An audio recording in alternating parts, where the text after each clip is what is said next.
भगवान, अपनी कृपा दृष्टि मारुति पर बनाए रखना।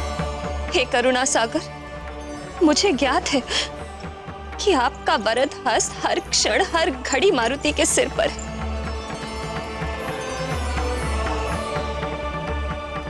फिर भी इसे संकट से बचाए रखने के लिए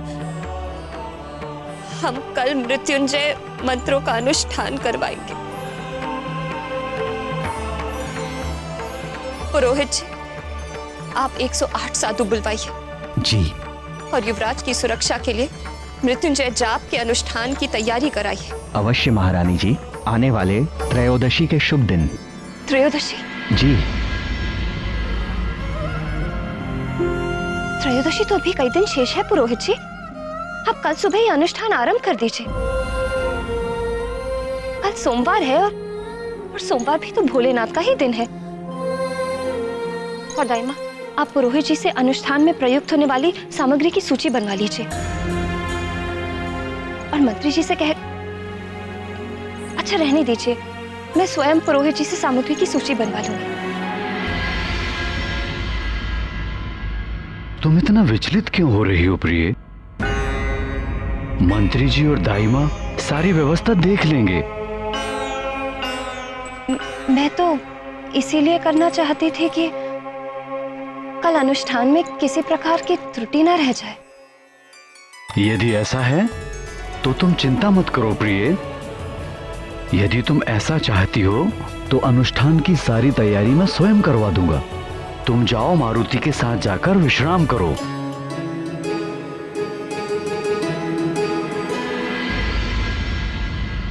भैया,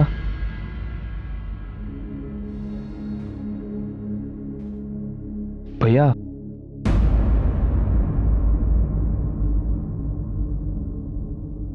भैया, भैया, आप कब तक यूं ही बैठे रहेंगे? उठिए भैया, उठिए।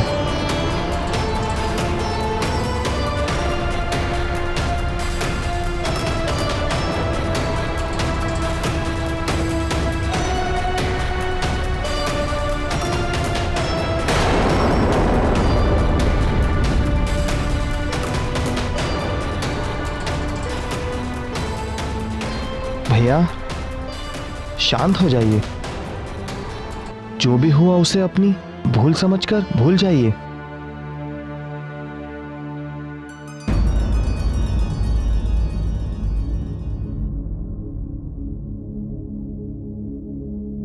ऐसा मैंने क्या किया जिसे मैं भूल मान लूं?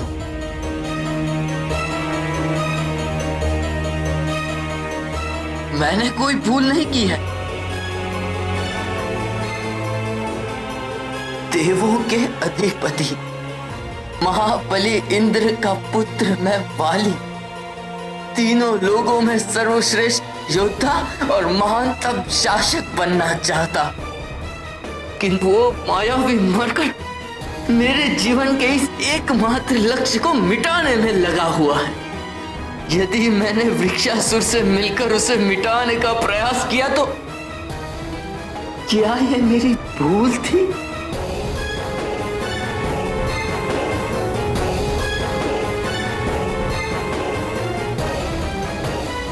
वृक्षासुर के सामने जाने का अर्थ था स्वयं मृत्यु के मुख में जाना।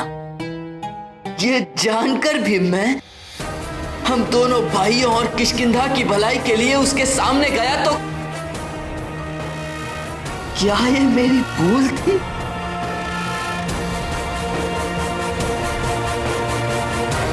सुग्रीव, हम दोनों भाइयों के बीच यदि कोई दीवार खड़ी कर दे या खाई खोदने लगे तो उसका परिणाम संपूर्ण किष्किंधा को भुगतना होगा।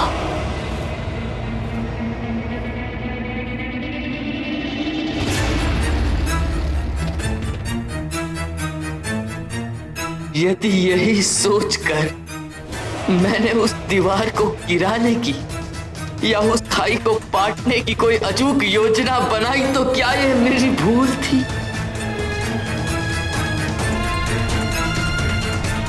बता मेरे भाई, क्या ये मेरी भूल थी?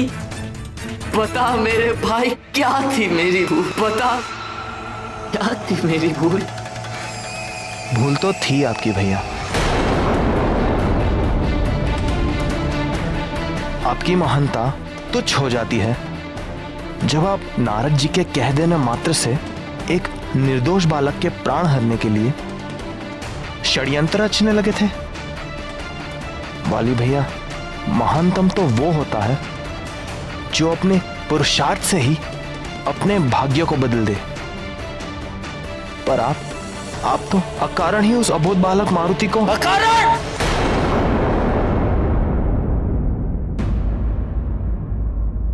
छी! मैं भी किस मूर्ख से बात कर रहा हूं? इतने कारण बता दिए तुझे, फिर भी तू कह रहा है कि अकारण? यदि चट्टानों को भी इतना समझाया होता तो ये भी मेरी व्यथा सुनकर पिघल जाती, किंतु तू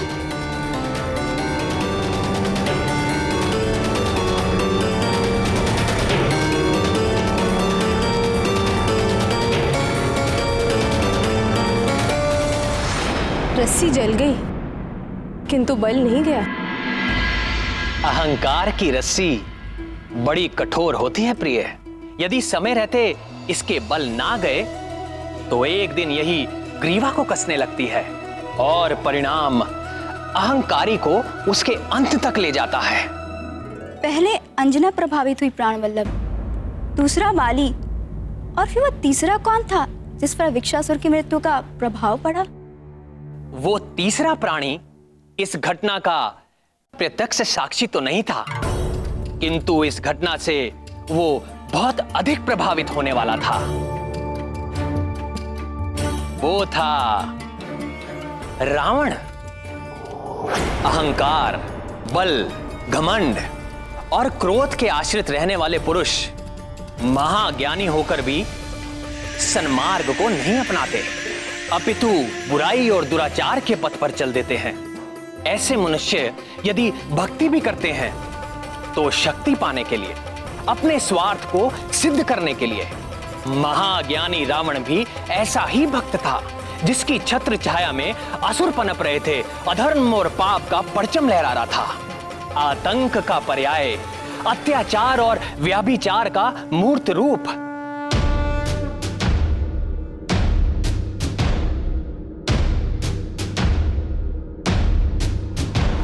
जटाटवीकलज्ज्वल प्रवाहमावितस्थले कलेवलम्ब्य लम्बितां भुजङ्गतुङ्गमालिकां डमड्डमड्डमड्डमन्निनादमड्डवर्वयं चकार चण्डताण्डवं तनोतु नः शिवः शिवम्।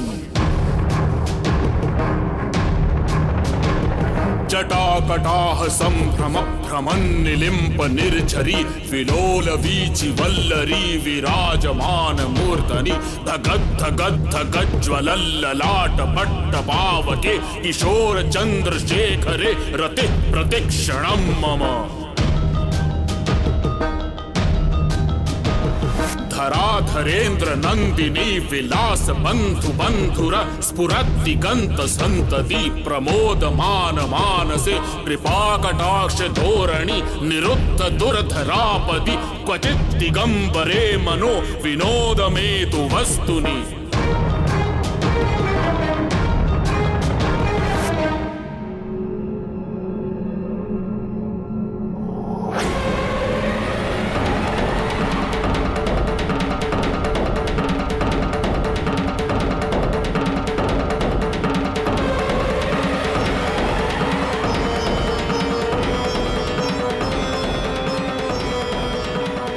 तीनों लोकों में जिसने त्राही त्राही मचा रखी थी, दैत्यों का रक्षक, दानवों का विधाता, लंका में महादेव का महाभक्त रावण अपने इष्ट देव को अपनी पूजा और आराधना से प्रसन्न करने में लगा हुआ था, तो दूसरी ओर सुमेरु में मारुति पर बार बार आ रही विपदाओं से चिंतित अंजना के आग्रह से मारुति की सुरक्षा के लिए 108 ब्राह्मणों द्वारा 1.25 लाख मृत्युंजय मंत्र का अनुष्ठान आयोजित किया गया।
मुझे गर्व है अपने पुत्र पर, जिसने वृक्षासुर के आतंक को सदा सदा के लिए समाप्त कर दिया। आर्यपुत्र, मारुति ने जो किया मुझे उससे कोई आपत्ति नहीं, किंतु सोचिए ना, अभी उसकी आयु ही क्या है, शिशु है वो, अबोध है वो। अभी से शत्रु उत्पन्न हो जाएंगे तो एक राजा के पुत्र को शत्रुओं से कभी भी भयभीत नहीं होना चाहिए। मेरे पुत्र ने वही किया जो एक राजा के पुत्र को करना चाहिए। वृक्षासुर से संधि के कारण मैं उसके क्षेत्र में प्रवेश नहीं कर पाया, किंतु मेरे पुत्र ने वो कर दिया जो मैं करना चाहता था। मेरा अभिमान है मेरा पुत्र।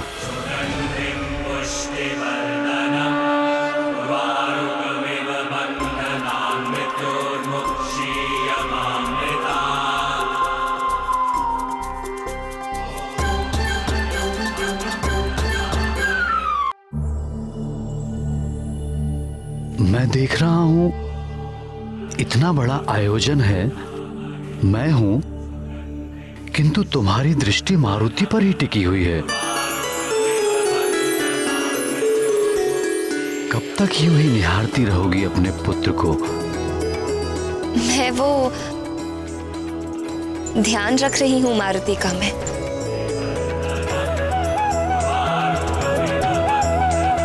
किंतु मारुति तो भवन में ही है, भवन से बाहर तो है नहीं, और भवन में मारुति को किसी भी प्रकार का संकट नहीं आ सकता।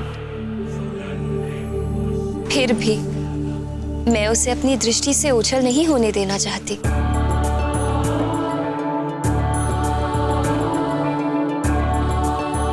तुम सदैव ही आशंकाओं से घिरी रहती हो प्रिय, ये उचित नहीं है। आसुरी शक्तियां बड़ी मायावी होती हैं आर्यपुत्र, कहीं भी आ जा सकती हैं। वर्षों पहले आपने शम्भसाधन का वध किया, तो उसके पुत्र वृक्षासुर ने उस शत्रुता का बदला हमारे पुत्र से लेना चाहा। अब मारुति ने वृक्षासुर का वध कर दिया, तो न जाने और कौन कौन से असुर उसके शत्रु बन गए होंगे।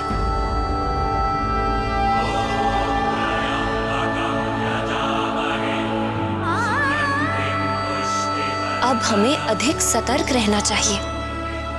मैं नहीं चाहती कि हमारे पुत्र पर और कोई भी संकट आए।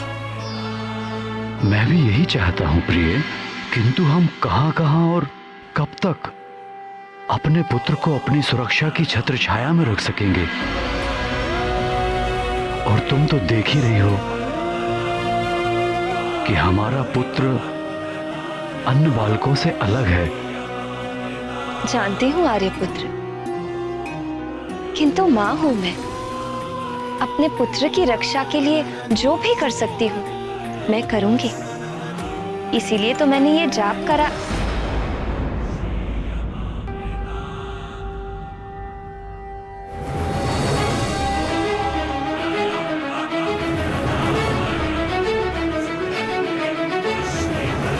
मारुति,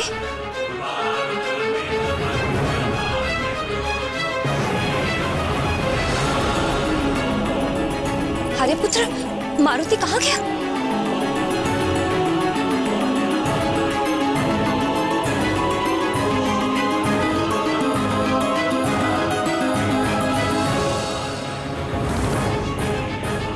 मारुति कहाँ? प्राणवल्लभ, शिवजी के प्रिय मृत्युंजय मंत्र का अनुष्ठान उनके लिए किया जाता है जिनके प्राण संकट में होते हैं, किंतु मारुति तो स्वयं ही संकट मोचन है। ये मैं जानता हूं, ये आप जानती हो, ये संसार भी जान जाएगा, किंतु मां तो मां होती है। मां के लिए उसकी संतान अबोध होती है, फिर वो चाहे संकट मोचन हो, विघ्न विनाशक हो, या सृष्टि का पालनहार। अपने पुत्र के लिए चिंतित अंजना के लिए ये समझ पाना सहज नहीं था। सत्य है ना, माँ तो अपने बच्चे के लिए सदा ही चिंतित रहती है, फिर वो बच्चा मनुष्य का या किसी अन्य प्राणी का। माँ का आंचल ही बच्चे का। माँ, मारुति, तुम कहाँ? माँ कितना अच्छा लग रहा है ना, सब एक साथ मिलकर जाप कर रहे हैं।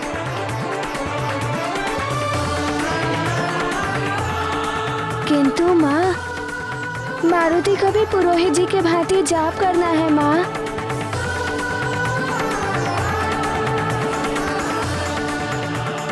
पुत्र, पुरोहित जी मृत्युंजय मंत्र का जाप कर रहे हैं। रुद्राक्ष की माला से इस मंत्र का जाप करने से विशेष प्रभाव पड़ता है। किंतु माँ, मारुति के पास तो उनकी जैसी माला है ही नहीं।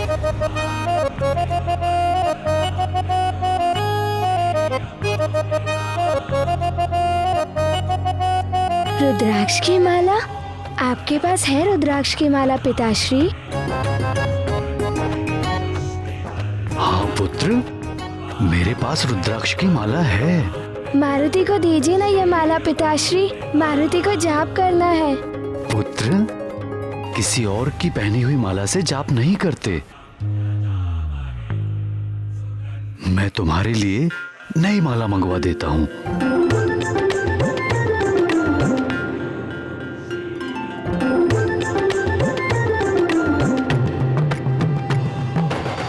वो देखो, आ गई मारुति की नवीन माला।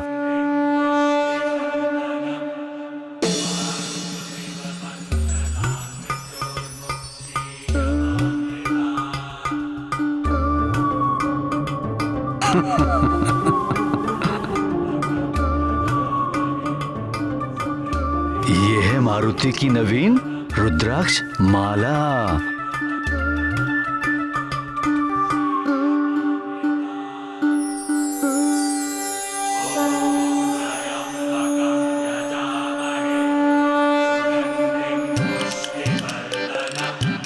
यहाँ तो मारुति के लिए कोई विशेष स्थान बचा ही नहीं।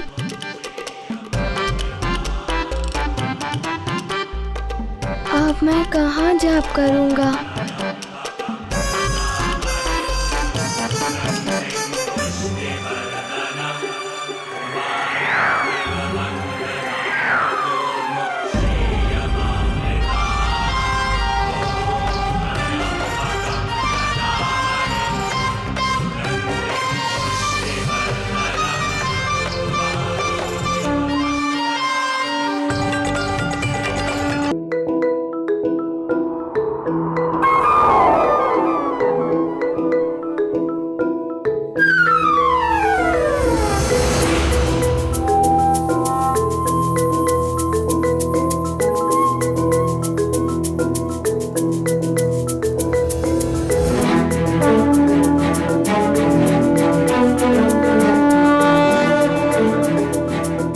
माँ तो अपने बच्चे के लिए सदा ही चिंतित रहती है, फिर वो बच्चा मनुष्य का या किसी अन्य प्राणी का।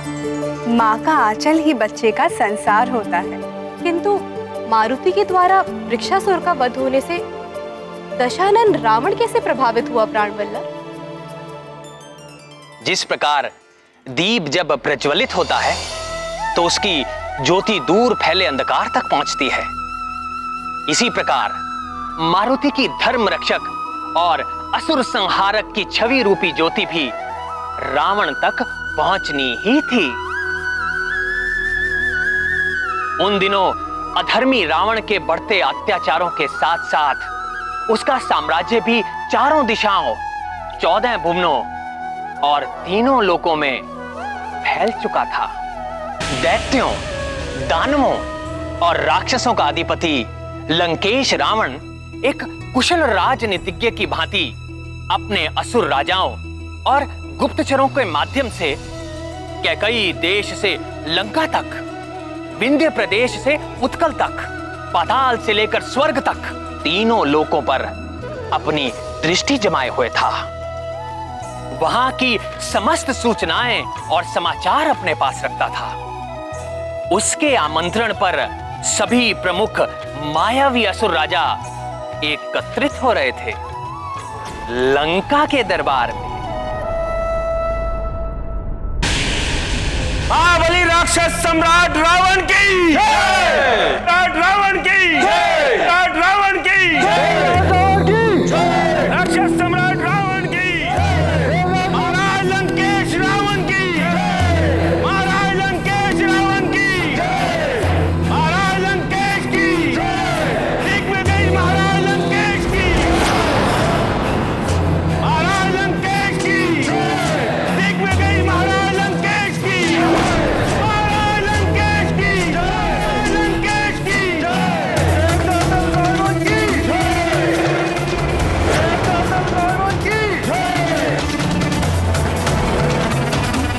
ब्रह्मम प्रसन्नम, प्रसन्न हुए हम। महाराज लंकेश की जय।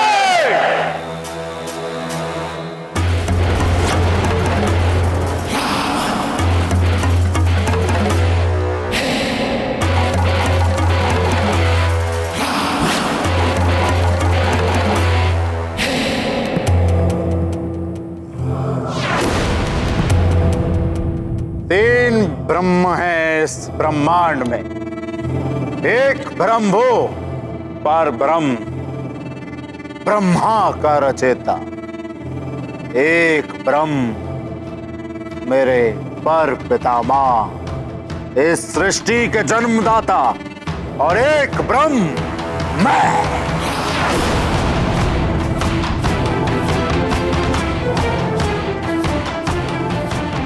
इस संपूर्ण सृष्टि का शासक, असुरों का उद्धारक, रक्ष सम्राट लंकेश दशानन रावण।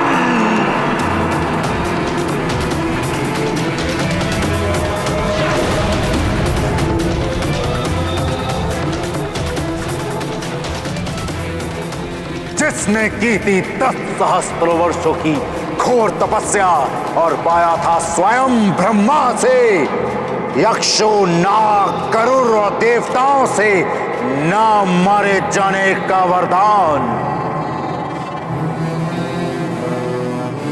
अद्भुत वरदान।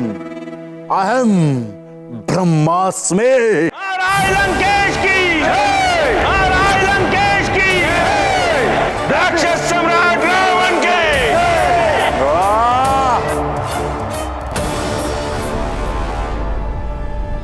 ब्रह्मम प्रसन्नम, प्रसन्न हुए हम।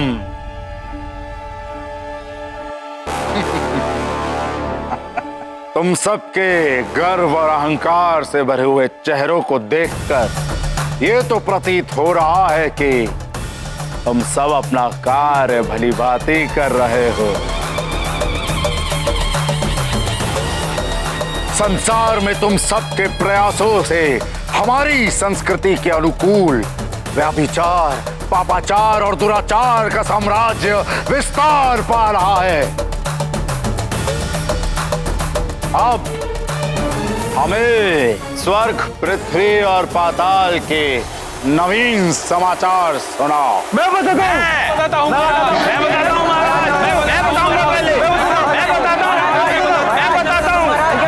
पहले मैं बताता हूँ।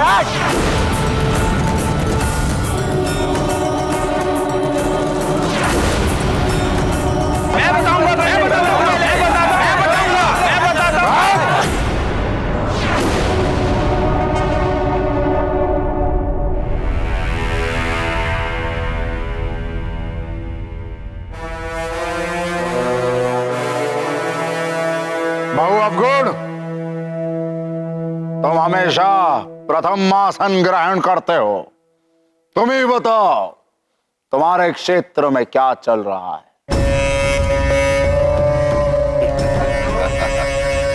जय लंकेश महाराज। स्वर्ग में इंद्र सभा की सबसे सुंदर अप्सरा चित्रसेना का 2 दिन पहले ही अपहरण किया है मैंने। और इंद्र सर पटकता रह गया।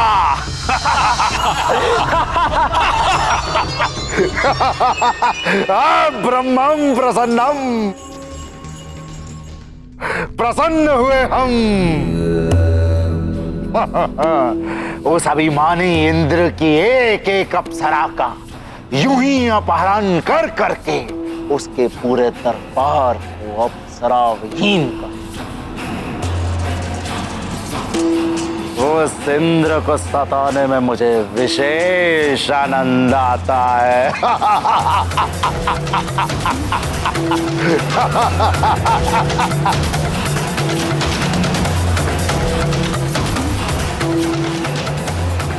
मायावी।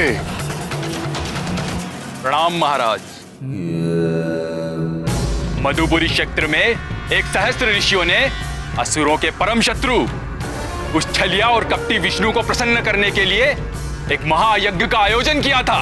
मैंने अपने वीर असुरों के साथ मिलकर उन सभी ऋषि मुनियों को यमलोक पहुंचा दिया।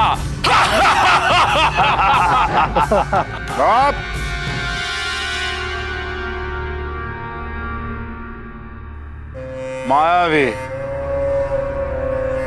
तुम्हारा कार्य सराहनीय है, परंतु दशानन इतने से संतुष्ट नहीं। जी महाराज। मुझे और यज्ञों को विध्वंस होते हुए और ऋषियों का नाश होते हुए देखना है, समझे? जी महाराज।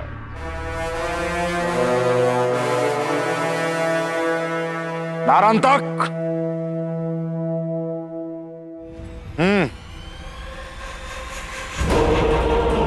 जय लंकेश। अवध क्षेत्र की तो बस इतनी सी घटना है। अयोध्या के राजा दशरथ को एक साथ 4 पुत्रों की प्राप्ति हुई। सबसे छोटे पुत्र का नाम शत्रुघ्न, उससे बड़ा लक्ष्मण, उससे बड़ा भरत और सबसे बड़े पुत्र का नाम राम। कारण तक तुम्हें कितनी बार समझाया है कि मुझे ये तुच्छ मनुष्यों के समाचार सुनने में कोई आनंद नहीं आता, समझे? श्री राम का नाम सुनना सबके भाग्य में नहीं होता। ये वो मंत्र है जिसके श्रवण मात्र से ही सारे पाप कट जाते हैं। रावण के कानों में यदि ये मंत्र पड़ जाता तो उसके और वहां बैठे अन्य असुरों के भी आधे पाप यूं ही समाप्त हो जाते।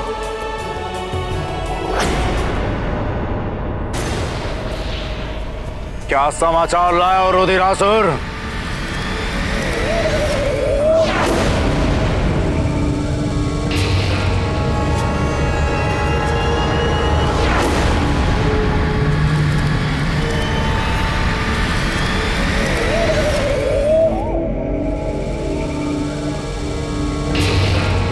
तुम स्वयं बताओगे या तुम्हारी काली जीवा खींच के उससे उगलवाएं? वो परम शक्तिशाली मायावी वृक्षासुर। क्या हुआ वृक्षासुर को? वो मायावी वृक्षासुर का वध हो गया। क्या? स्पष्ट बोलो। वो संसाधन के पुत्र महाबली वृक्षासुर का वध हो गया। असंभव!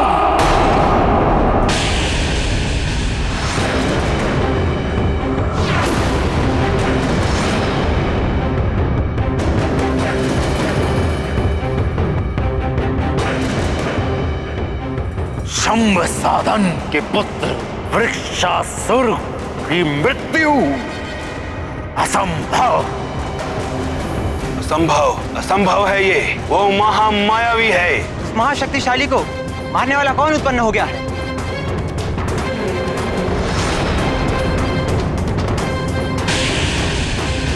जिसने भी ये दुस्साहस किया है, महादेव की सौगंध, उसका अंत निकट है।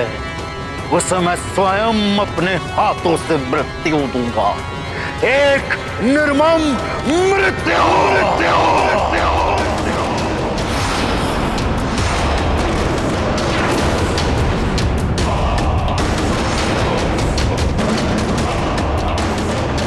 कौन है वो?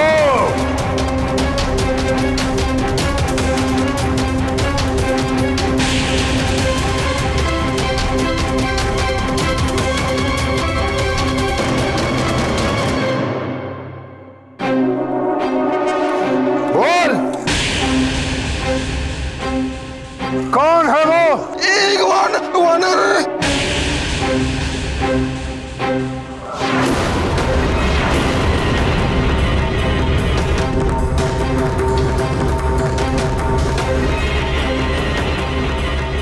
एक तुच्छ वानर?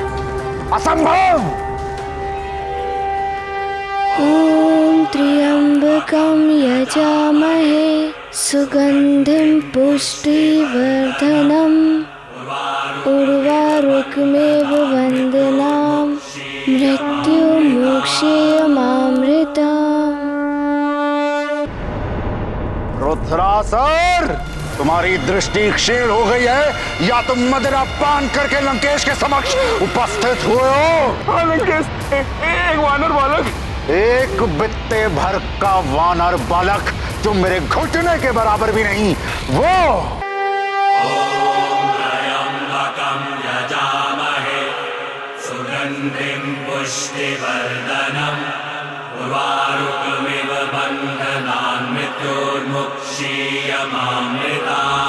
ॐ त्र्यम्बकं यजामहे सुगन्धिं पुष्टिवर्धनम् उर्वारुकमेव वन्दनाम् मृत्युमोक्षेयमामृतम्।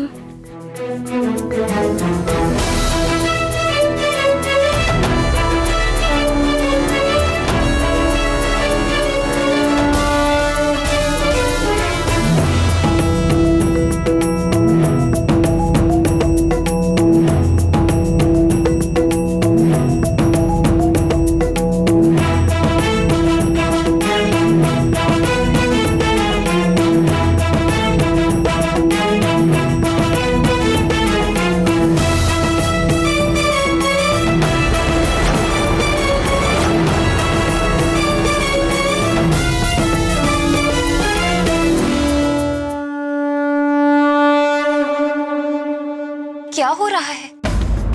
आर्यपुत्र, मारुति की देह स्वतः बढ़ती जा रही है। जिसका मुझे भय था वही हो रहा है।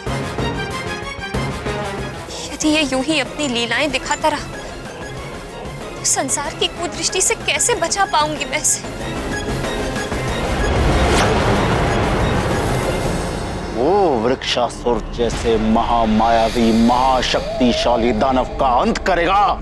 हाँ लंकेश, एक वानर बालक। क्षमा करें दशानंद, ऐसा हो सकता है। मायावी, तुम्हारी भी बुद्धि भ्रष्ट हो गई है क्या? वृक्षासुर की शक्ति का अनुमान नहीं है?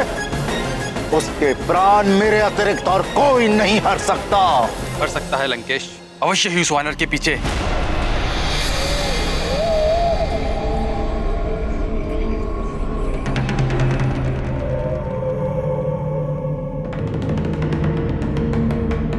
किसी देवता का हाथ। सारे देवता उस विष्णु के भांति छल और कपट में प्रवीण हैं। उस तुच्छ वानर के माध्यम से हमें भ्रमित करके मारने की योजना बनाई जा रही है।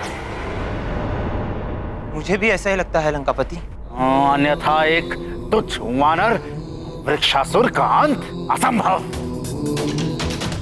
यदि उसके पीछे देवताओं का हाथ है तो इसका परिणाम भयानक होगा। सुन लो देवों, तुम्हारे बुरे दिन आने वाले हैं। इसका परिणाम भयानक होगा।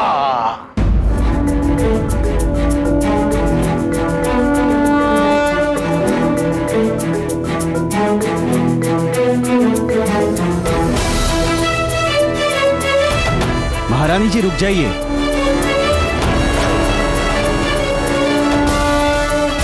महारानी जी रुक जाइए। माला तो पूरी हो लेने दीजिए महारानी, अंतिम मन का रह गया है मारुति का।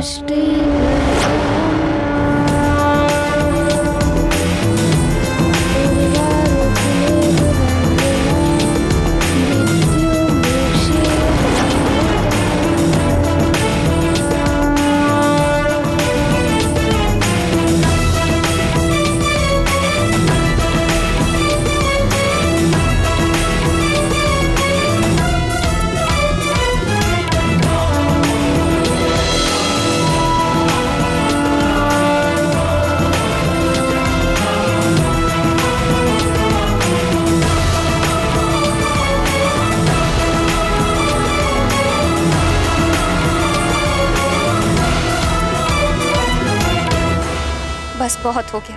आज से मैं तुम्हें अपने आंचल से बांध कर रखूंगी। ना तुम कोई लीला दिखा पाओगे, ना ही किसी की दृष्टि में आ पाओगे तुम।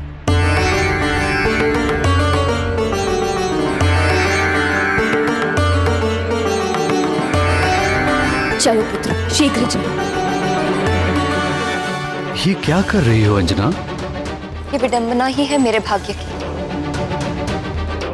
जितना मैं इसे संसार से छुपा कर रखना चाहती हूँ, ये उतने ही बड़े बड़े पराक्रम करके, उतने ही लीलाएं दिखा दिखा कर सब में चर्चा का विषय बनता जा रहा है।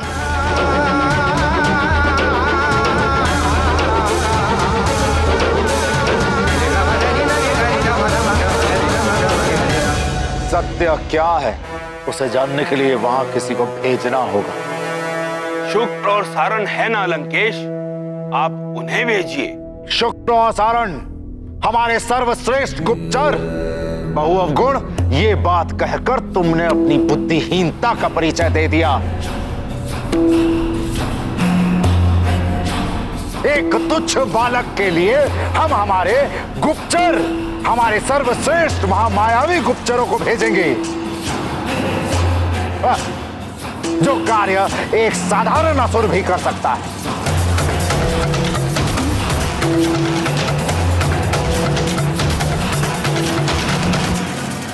यदि अतिबल इस कार्य के लिए वो उचित पात्र है। अतिबल!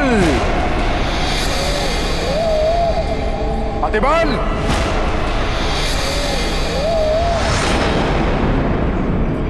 अतिबल!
क्या हुआ प्रिय? मैं देख रहा हूं तुम भयभीत हो, चिंतित दिखाई दे रही हो। मारुति की चिंता सता रही है मुझे। बार बार संकट घेर लेते हैं। वो दानव वृक्षासुर कैसे अपनी भयानक शाखाओं से मेरे नन्हे से पुत्र पर आक्रमण कर रहा था। वो देखकर तो कोई भी मां भयभीत हो जाएगी।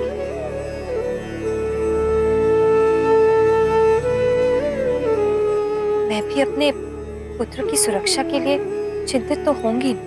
किंतु तुमने ये भी तो देखा कि हमारे पुत्र ने उस दानव को कितनी वीरता से मृत्यु के मुख में पहुंचा दिया।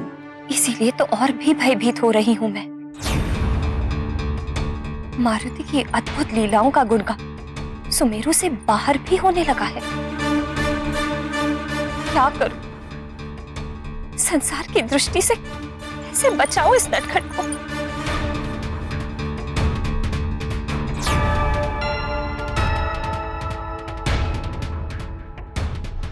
चिंता की आवश्यकता नहीं है प्रिय। मैंने मारुति की सुरक्षा की सारी व्यवस्था कर दी है। भवन के चारों ओर अतिरिक्त पहरेदारों की नियुक्ति की है और सबको निर्देश दे दिया है कि मारुति पर पूर्णतः दृष्टि बनाए रखें।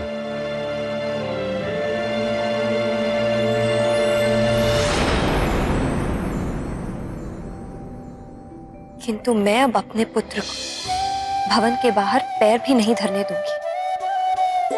मैंने निर्णय ले लिया है कि अब मैं अपनी मारुति को अपनी दृष्टि से पल भर के लिए भी ओझल नहीं होने दूंगी। ये भवन ही इसका क्रीड़ा स्थल होगा।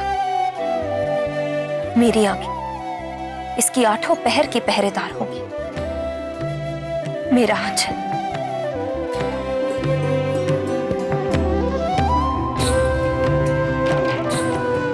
मेरा आंचल इसको हर बला से, हर संकट से दूर रखेगा। अतिबल!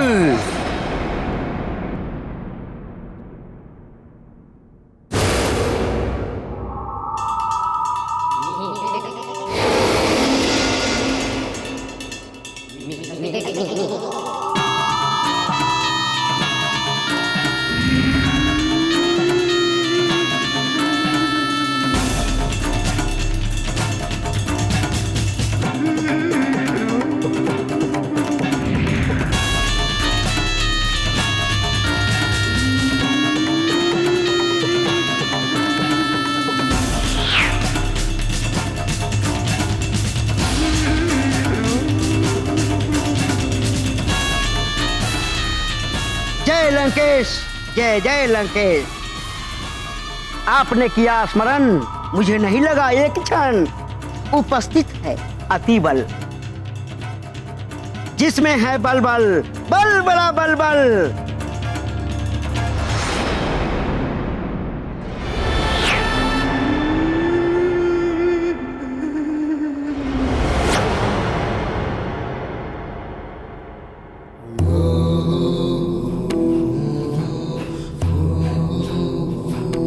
सिर नीचे। अतिबल, हो तो तुम छोटे से बौने शाकाहारी। तुम्हें तो रसीले फल प्रिय लगते हैं। असुरों के नाम पर तो तुम धब्बा हो।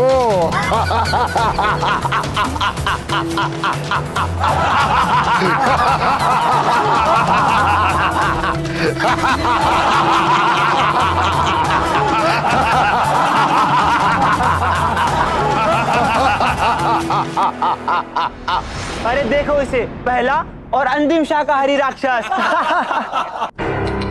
घास फूस का सेवन करने वाला।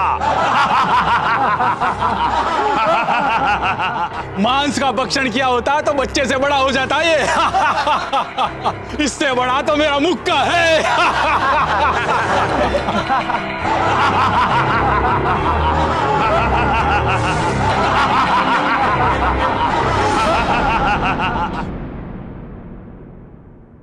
किंतु छल कपट और चतुराई में मेरे अतिरिक्त इस पूरे दरबार में तुम्हारी समानता और कोई नहीं कर सकता अतिबल।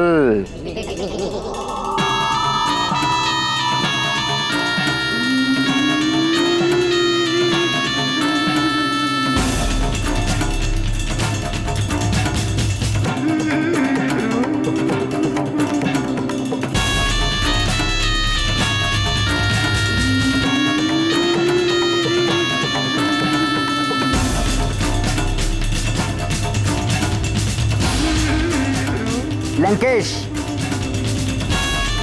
मैं दूर से ही किसी के भी मन की बात अपनी शक्ति से भांप लेता हूं।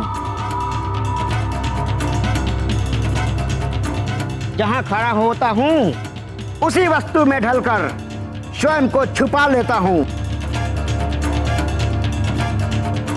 चाहे वो पत्थर का स्तंभ हो या कोई सिंहासन। तुम्हारी इन्हीं विशेषताओं के कारण ही तो हमने तुम्हें यहाँ स्मरण किया है अतिबल। तो बताइए लंकेश, मैं अपने छल बल और चतुराई से धरती आकाश या पाताल में से किसका सीना चीरकर उसकी गुप्त योजनाओं का पता लगा के लाऊं? बताइए। तुम्हें आकाश और पाताल एक नहीं करना है अतिबल। तुम्हें सुमेरु जाकर यह पता लगाना है कि वृक्षासुर का वध जिस वानर बालक ने किया है उसके पीछे किस देवता का हाथ है।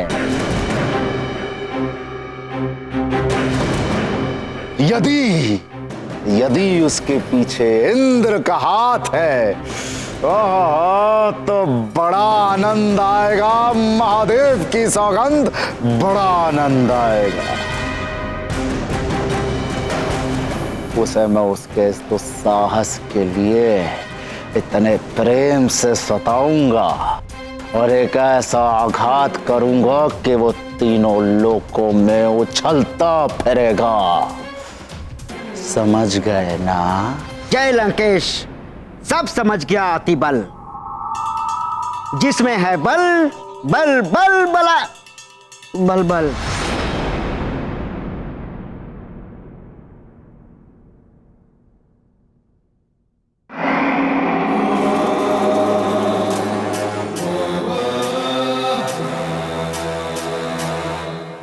क्या समझे?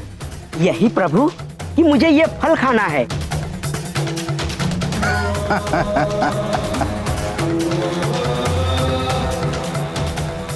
क्या समझे?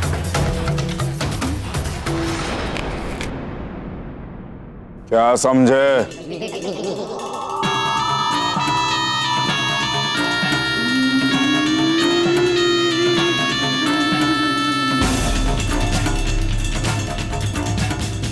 यही लंकेश कि सुमेरु जाकर उस वानर बालक की शक्ति के पीछे किस देवता का हाथ है ये पता लगाएगा ये अतिबल। जिसमें है बल बल बल बला बल बल।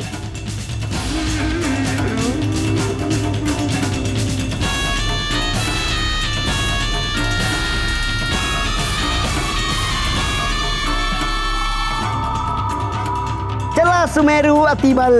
जय लंकेश। अब ध्यान से सुन लो तुम सब। आतंक, व्यभिचार और अत्याचार का डंका पूरी पृथ्वी पर गूंजना चाहिए।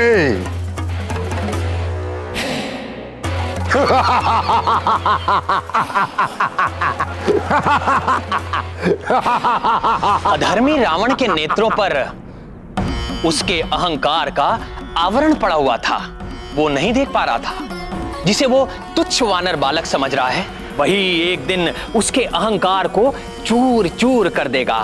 उसकी चमचमाती स्वर्ण नगरी लंका को जलाकर काला कर देगा। उसे लग रहा था कि मारुति के क्रियाकलापों के पीछे किसी देवता का हाथ है। वो ये नहीं जानता था कि मारुति किसी देवता की योजना का हिस्सा नहीं, अपितु स्वयं उसके आराध्य देव शिव शंकर का अंश है। और पुत्र, स्मरण रखना, भवन के प्रांगण से नहीं जाओगे और जो भी करना मां से पूछकर ही करना। प्रिय,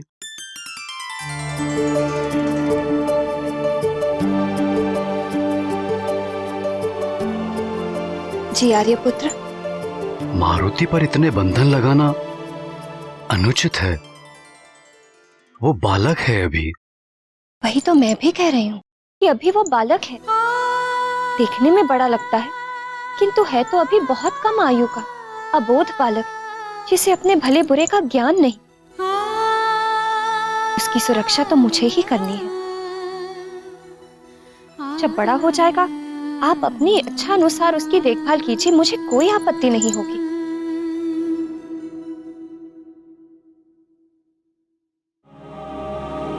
माँ हो तुम, जैसी तुम्हारी इच्छा। और महाराज, आपके लिए संदेश है।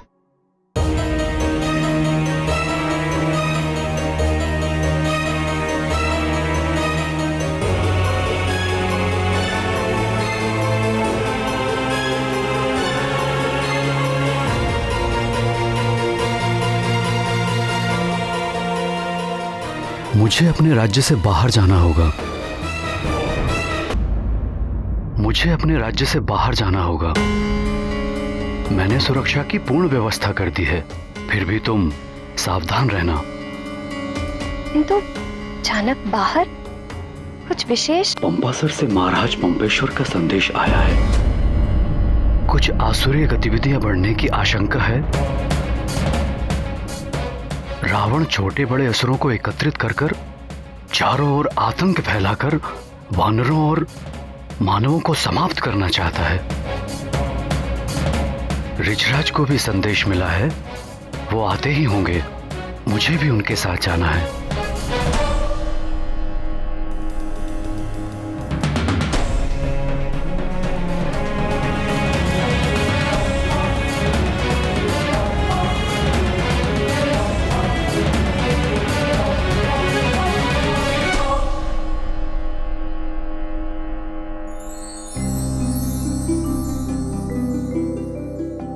बस अब मारुति के नेत्रों में अंजन लगाना है। उससे मारुति के नेत्र सुंदर भी लगेंगे और मारुति इसके टीके से सबकी कुदृष्टि से बचा भी रहेगा।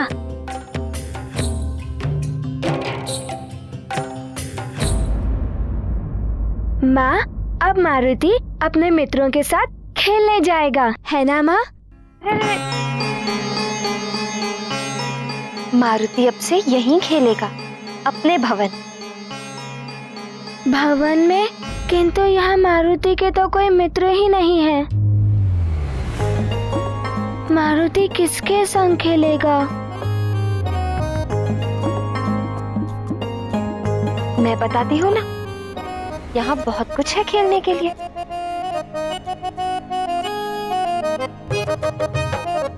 आओ।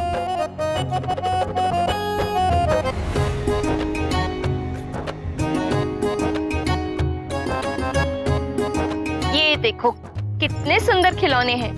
ये लट्टू, ये घोड़ा गाड़ी, ये हाथी। इनके साथ खेलो, मारुति को बहुत आनंद आएगा। किंतु माँ, मारुति को अपने मित्रों के साथ वाटिका में खेलने में बहुत आनंद आता है।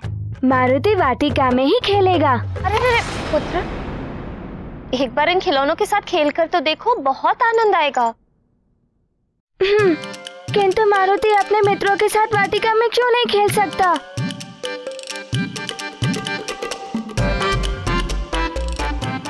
क्योंकि मारुति की माँ मारुति से बहुत प्रेम करती है। मारुति के बिना माँ का कहीं मन ही नहीं लगता। माँ मारुति को नहीं देखती तो उदास हो जाती है। क्या मारुति अपनी माँ को उदास देखना चाहता है?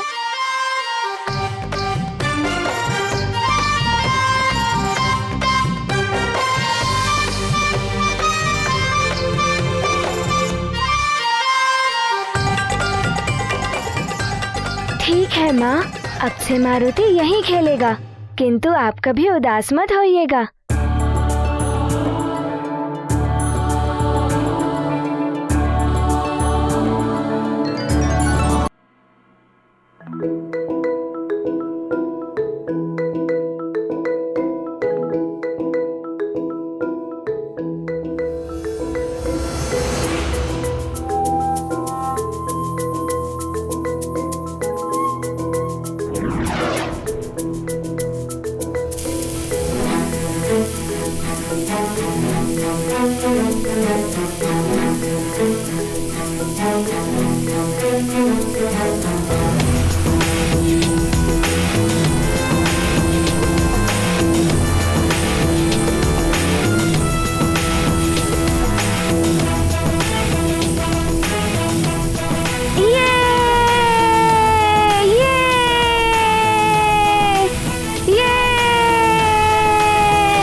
मारुति पुत्र, अब इससे नहीं, तुम गेंद से खेलो। किंतु माँ, मारुति को लट्टू से खेलने में बहुत आनंद आ रहा है। पुत्र, इस लट्टू से देखो ना कितने स्थानों पर खरोंच और गड्ढे बन गए हैं। तुम गेंद से खेलो, तुम्हें बहुत आनंद आएगा।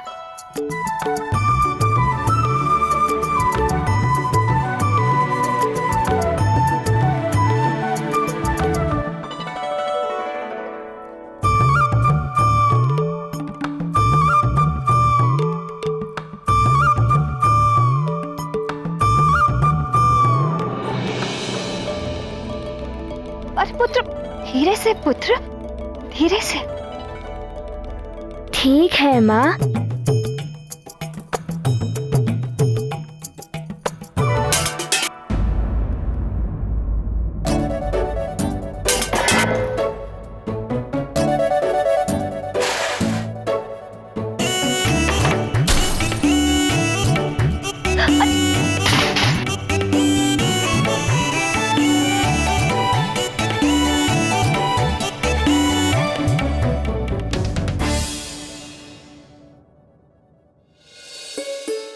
हे शिव शंकर, हे भोलेनाथ, कैसे समझाऊं इसे? आप ही कुछ करिए प्रभु।